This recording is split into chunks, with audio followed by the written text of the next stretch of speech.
এলৰ যদি চৰকাৰ আহে তেওঁলোকে সাংবাদিকৰ কাৰণে বহুত আঁচনি দিব আপোনালোকে কি কৰিব কি প্ৰমোদ বড়োই সিদিনা সংবাদমেল মাৰি কৈছে যে যেতিয়া তেওঁলোকৰ চৰকাৰ হ'ব UPPLৰ সাংবাদিকসকলক বহুত আঁচনি দিব বিদেশত ভ্ৰমণ দিব আপোনালোকে কি কৰিব আপোনালোকৰ চৰকাৰে প্ৰমোদ বড়ো কি কৈছে প্ৰমোদ বড়ো জিকিলে জিকাই নিজিকে কি কৰিব সি জিকাই নিজিকে প্ৰমোদ বড়ো কটাই নাহে সি দুটা সমষ্টিত খেলিছে দুটা সমষ্টিতো হাৰিব আৰু কি সাংবাদিকসকলক কি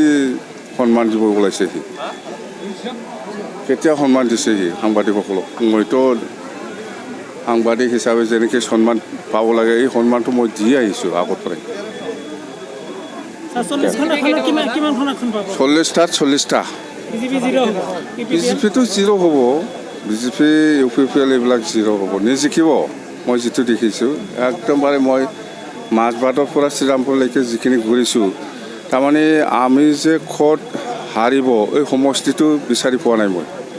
বিজেপিৰ লগত UPPLৰ কিবা মিত্ৰতা আছে নেকি আছে ভিতৰত আছে এইটোতো অ'পেন হোৱা নাই চবে গম পাই আছে বিজেপি আৰু UPPL একেলগে কাম কৰি আছে বিজেপিৰ লগত আপোনালোকৰ মিত্ৰতা আছে